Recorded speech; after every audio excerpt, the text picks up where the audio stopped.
அந்த சினாரியோல நீங்க என்ன ஒர்க் பண்ணீங்க, அந்த இடத்துல எனக்கு என்ன ஸ்ட்ரென்த் இருந்துச்சு, என்ன வீக்னஸ் இருந்துச்சு. சிம்பிள் பண்ணலாமா? So whatever the question is, that is going to put on your end. Okay, you will have to answer the method of STAR. என்ன மெத்தட் ஃபாலோ பண்ணோம்? STAR. STAR னா என்னது? Situation, task, action and result. Okay, இந்த சிச்சுவேஷன்ல நான் என்ன task பண்ணேன், என்ன action எடுத்தேன், என்ன ரிசல்ட் இருந்துச்சு. Okay, so this is all about the interview questions that you are going to handle. And the next one, where do you see yourself in 5 years? இதுக்கு என்ன ஆன்சர் பண்ணுவீங்க? 5 வருஷத்துக்கு அப்புறம் நீ எங்க இருப்பன்னு நினைக்கிற? ஒரு குட் பொசிஷன், அவ்வளவுதானா?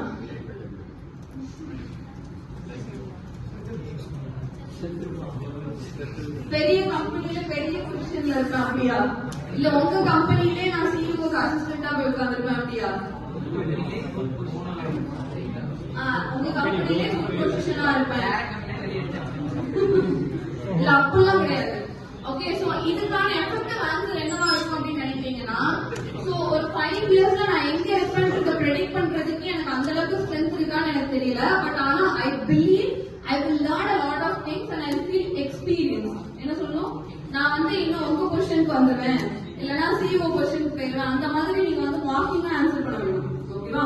Just say that I believe I'll gain a lot of experience wherever I'm working and I believe I'll be a person who can share my knowledge to others. That is it. Okay, so this is being assertive. You are going to only speak about you. Okay, not about others or other designations or where you will be like in a position or something like that. Okay, so நீ என்னவா இருக்கணும் அப்படிங்கறத மட்டும் focus பண்ணி answer பண்ணணும். And the next question, why should we hire you? இது எல்லாரும் கேட்பாங்க. இதுக்கு எல்லாரும் என்ன ஆன்சர் பண்ணிருக்கீங்க? இதுக்கு முன்னாடி ஏதாவது ஆன்சர் பண்ணிருக்கீங்களா அந்த क्वेश्चनக்கு? நீங்க தேடுற ஸ்கில் என்கிட்ட இருக்கு. வேற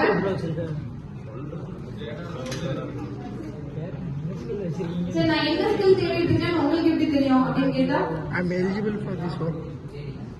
ஜேடி பத்தி சொல்வீங்களா? Okay, right. இந்த ஜேடில ஃபார் எக்ஸாம்பிள்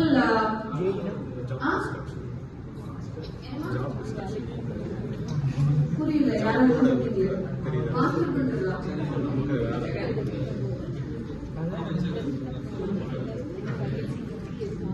ஓகே, சோ அந்த ஜேடியை பத்தி சொல்றது ஓகே தான், ரெலவென்ட் ஆன்சர் தான். But however you must know your strength also towards the job. Okay, so அந்த ஜாப்ல என்னோட ஸ்ட்ரென்த் என்ன இருக்கும், என்னோட கான்ட்ரிபியூஷன் என்ன இருக்கும் அப்படிங்கறத மென்ஷன் பண்ணி பேசணும். Why should we hire you ன்றதுக்கான ஆன்சர் என்னது? What I can contribute to this job role. That is what